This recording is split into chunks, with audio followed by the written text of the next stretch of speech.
प्यारे दोस्तों, आशा ही नहीं पूर्ण विश्वास है कि आप सभी लोग चुस्त दुरुस्त होकर के अपना अध्ययन अध्यापन का कार्य एक उज्जवल भविष्य की कामना के चलते कर रहे होंगे।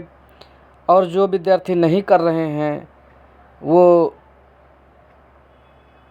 उन्हें चाहिए कि अतिशीघ्र जुड़ें और समझें और अपने अध्ययन अध्यापन को एक नई दिशा दें।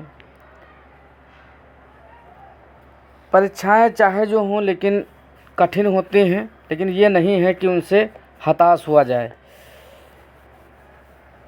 इतिहास का जो है, भारत का इतिहास जो हम कि आपके जो है प्राचीन भारत का इतिहास कैसा रहा, किस प्रकार से लोगों ने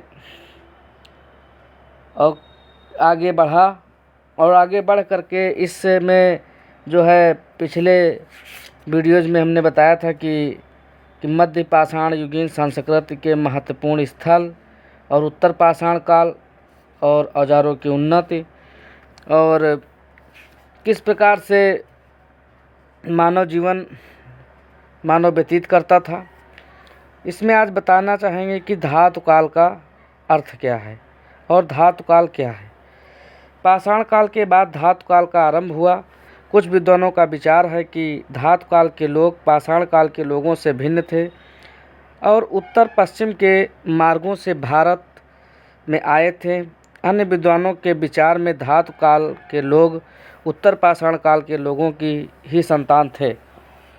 इस मत के समर्थन में दो बातें कही जाती हैं। पहली बात यह है कि धातु काल के प्रारंभ में पाषाण यहाँ धातु का साथ साथ प्रयोग होता था, और दूसरी यह कि इस संधि काल की वस्तुओं के आकार तथा बनावट में बड़ी समानता है। इससे ऐसा प्रतीत होता है कि उत्तर पाषाण काल की सभ्यता धीरे धीरे उन्नति कर धातु काल की सभ्यता में बदल गई। इसलिए यहाँ पर हम आवश्यक समझ रहे हैं कि धातु काल का अर्थ आप लोगों को तक पहुँचाया जाए और आप लोग इससे समझ सकें कि उत्तर पाषाण काल में धातु काल का मानव किस प्रकार का था। तो धातु काल उस युग को कहते हैं जब मनुष्य ने पत्थर के स्थान पर धातु का प्रयोग करना आरंभ किया था। सबसे पहले मनुष्य ने तांबे का, उसके बाद कांसे का और अंत में लोहे का प्रयोग करना आरंभ किया, जो कि आज भी है। चूँकि इन धातुओं का प्रयोग निरंतर आधुनिक काल तक होता चला आ रहा है, अतः उत्तर पाषाण काल से आज तक के काल को धातु काल समझना चाहिए। इस लंबे काल में मानव सभ्यता का धीरे धीरे विकास होता गया है और आज वह इतने आश्चर्यजनक कार्य कर रहा है जो पुराने ज़माने में असंभव नहीं समझे जाते थे, वरन उनके बारे में कोई सोचता भी ना था। इस लंबे धातु काल को 3 भागों में बांटा गया है, अर्थात ताम्रकाल, कांस्यकाल और लौहकाल। परंतु कांस्यकाल हमारे देश में नहीं आया, क्योंकि तांबे के बाद ही इस देश में लोहे का प्रयोग आरंभ हो गया। अब इनका संक्षिप्त परिचय इस प्रकार से हम आप लोगों को बता रहे हैं कि फर्स्ट ऑफ ऑल ताम्रकाल, जिस काल में मनुष्य ने पत्थर और तांबे के औजारों का साथ साथ प्रयोग किया, उस काल को ताम्र पाषाणी काल कहते हैं। सर्वप्रथम जिस धातु को औजारों में प्रयुक्त किया गया था वह तांबा था। ऐसा माना जाता है कि तांबे का सर्वप्रथम प्रयोग करीब 5000 ईसा पूर्व में किया गया था। भारत में ताम्र पाषाण अवस्था के मुख्य क्षेत्र दक्षिण पूर्वी राजस्थान, मध्य प्रदेश के पश्चिमी भाग, पश्चिमी महाराष्ट्र तथा दक्षिण पूर्वी भारत में हैं। दक्षिण पूर्वी राजस्थान में स्थित बनास घाटी जो है आपकी, वो सूखे क्षेत्रों में आदार एवं गिलद नामक स्थानों से खुदाई हुई और इस प्रकार से जो है वहाँ का परचम लहराया और इस प्रकार से भारत में ताम्र पाषाण अवस्था के मुख्य क्षेत्र दक्षिण पूर्वी राजस्थान, मध्य प्रदेश के पश्चिमी भाग, पश्चिमी महाराष्ट्र तथा दक्षिण पूर्वी भारत में हैं।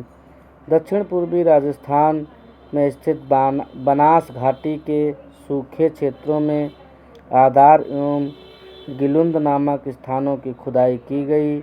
मालवा, कायथा एवं एरन स्थानों पर भी खुदाई का कार्य संपन्न हुआ, जो पश्चिमी मध्य प्रदेश में स्थित हैं। खुदाई में मालवा से प्राप्त होने वाले मृत भांड ताम्रपाषाण काल की खुदाई में प्राप्त अन्य मृत भांड में सर्वोत्तम माने गए हैं। यातायात के साधनों में वृद्धि। पाषाण काल में बोझा ढोने का काम मनुष्य स्वयं करता था, परंतु ताम्र काल में बोझा ढोने का काम पशुओं तथा गाड़ियों द्वारा किया जाने लगा। बोझा ढोने के लिए सबसे पहले बैलों का प्रयोग किया गया, परंतु बाद में गधों, घोड़ों तथा ऊँटों का प्रयोग होने लगा। प्यारे दोस्तों, पशुओं के साथ साथ पहिएदार गाड़ियों का भी बहुत अधिक प्रयोग होने लगा। जल यात्रा के लिए नावों का भी निर्माण आरंभ हो गया। नेक्स्ट आता है इसी में कृषि में उन्नति। कृषि का काम उत्तर पाषाण काल में ही शुरू हो गया था, परंतु अब बहुत बड़े परिमाण में की जाने लगी। पशुओं की संख्या में वृद्धि हो जाने के कारण अब उनके चारे तथा रखने की उचित व्यवस्था करनी पड़ी। पशुओं के लिए मोटे अन्न की खेती की जाने लगी। कार्य कुशलता में वृद्धि। धातु के काम में कुशलता की बड़ी आवश्यकता होती है, अतएव अपने कार्य में निपुणता प्राप्त करने के लिए अब लोग पूरे समय अपने ही कार्य में लगे रहते थे। इस प्रकार विभिन्न प्रकार के कार्यों में विशेषज्ञ होने लगे, जो अपने कार्य में बड़े कुशल होते थे। अब कार्य विभाजन का सिद्धांत बहुत आगे बढ़ गया और लोग अपनी आवश्यकताओं की पूर्ति के लिए दूसरों पर निर्भर रहने लगे। इस प्रकार मनुष्य स्वावलंबी में से परावलंबी हो गया। भवन निर्माण का आरंभ। धूप में सुखाई तथा आग में पकी हुई ईंटों के मकानों का निर्माण इसी काल में आरंभ हुआ था। यह मकान बड़े सुविधाजनक होते थे और इनमें सुरक्षा की पूरी व्यवस्था रहती थी। यह मकान अब इतने बड़े होते थे कि उनमें मनुष्य, पशु तथा सामान के लिए अलग अलग प्रबंध रहता था। धार्मिक भावना का आरंभ। कृषि करने के कारण प्रकृति की कृपा पर यह लोग अत्यधिक निर्भर रहने लगे, अतएव प्राकृतिक शक्तियों में इनका बड़ा विश्वास हो गया और देवी देवताओं के रूप में वे इन शक्तियों की पूजा करने लगे। पूजा के लिए मंदिरों का भी निर्माण शुरू हो गया और धार्मिक भावना के उदय के साथ साथ अंधविश्वास भी इन लोगों में उत्पन्न ही हो गया और जादू टोना में यह लोग विश्वास करने लगे।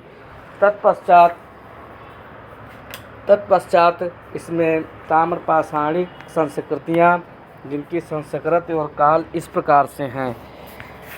नंबर 1 आता है आहार संस्कृत, लगभग 2800 से 1500 ईसा पूर्व। दूसरा आता है कायथा संस्कृत, लगभग 2450 से 1700 ईसा पूर्व। नंबर 3 आता है मालवा संस्कृति, लगभग 1900 से 1400 ईसा पूर्व। फोर्थ आता है सावलदा संस्कृत, लगभग 2300 से 2000 ईसा पूर्व। 5 आता है जोरबे संस्कृत, लगभग 1500 से 1900 ईसा पूर्व। छठा आता है प्रयास संस्कृत, लगभग 2000 से 1400 ईसा पूर्व। 7वां आता है रंगपुर संस्कृत, लगभग 1700 से 1400 ईसा पूर्व। इस काल के लोग लेखन कला से अनभिज्ञ थे। राजस्थान और मालवा से में प्राप्त मिट्टी निर्मित वृषभ की मूर्ति एवं इनाम गांव से प्राप्त माता देवी की मूर्ति से लगता है कि ये लोग वृषभ एवं माता देवी की पूजा करते थे। तिथि क्रम के अनुसार भारत में ताम्रपाषाण बस्तियों की अनेक शाखाएं हैं। कुछ तो प्राक हड़प्पी हैं तथा कुछ हड़प्पा संस्कृत की समकालीन हैं, कुछ और हड़प्पोत्तर काल की हैं। प्राक हड़प्पा कालीन संस्कृत के अंतर्गत राजस्थान के कालीबंगा एवं हरियाणा के बनवाली स्पष्टतः ताम्रपाषाणिक आस्था के हैं। 1200 ईसा पूर्व में के लगभग ताम्रपाषाणिक संस्कृति का लोप हो गया। केवल जोरबे संस्कृत ही 700 ईसा पूर्व तक बची रह सकी। सर्वप्रथम चित्रित भांडों के अवशेष ताम्रपाषाणिक काल में ही मिलते हैं। इसी काल के लोगों ने सर्वप्रथम भारतीय प्रायद्वीप में बड़े बड़े गांवों की स्थापना की। इसी में नेक्स्ट आता है लौह काल। अब लौह काल इस काल का अंतिम स्वरूप होगा। हमारे देश में ताम्र काल के बाद लौह काल का आरंभ होता है। लौह काल का आरंभ उत्तर तथा दक्षिण भारत में एक साथ नहीं हुआ। दक्षिण भारत में उत्तर पाषाण काल के बाद ही इसका प्रयोग आरंभ हो गया था, परंतु उत्तर भारत में ताम्र काल के बाद इसका प्रयोग हुआ। विद्वानों की धारणा है कि उत्तर भारत में इसका प्रयोग ईसा से के लगभग 1000 ईसा पूर्व हुआ होगा। विद्वानों की धारणा है कि लौह काल के लोग पामीर पठार की ओर से आए थे और धीरे धीरे महाराष्ट्र में फैल गए। कालांतर में मध्य प्रदेश के वनों को पार कर यह लोग बंगाल की ओर चले गए। लौह काल के मनुष्य के जीवन का वैज्ञानिक विकास आरंभ हो गया और उनके जीवन में बहुत बड़े क्रांतिकारी परिवर्तन होने लगे। मनुष्य के जीवन को सुखमय बनाने तथा उसकी सभ्यता तथा संस्कृति की उन्नति में अन्य किसी धातु से उतनी सहायता नहीं मिली जितनी लौह से मिली है। उपयुक्त विवेचन से यह स्पष्ट है कि मानव सभ्यता का क्रमिक विकास हुआ है और जंगली अवस्था से पूर्ण सभ्य जीवन की ओर अग्रसर होता गया। इस विकास में वह विभिन्न स्तरों से गुजरा है और जीवन को क्रमशः अधिक सभ्य बनाने में सफल रहा। इस विकास की गति उत्तरोत्तर बढ़ती जा रही है और इसके अनंत विकास की संभावनाएं विद्यमान हैं। इस प्रकार से आज हमने लौह काल और ताम्र पाषाणिक संस्कृतियाँ और जो है इसमें जो है ताम्र काल के पहले धातु काल का अर्थ समझाया और धातु काल क्या है यह भी बतलाया। इस प्रकार से जो प्राचीन भारत का उदय है, प्राचीन भारत का इतिहास है,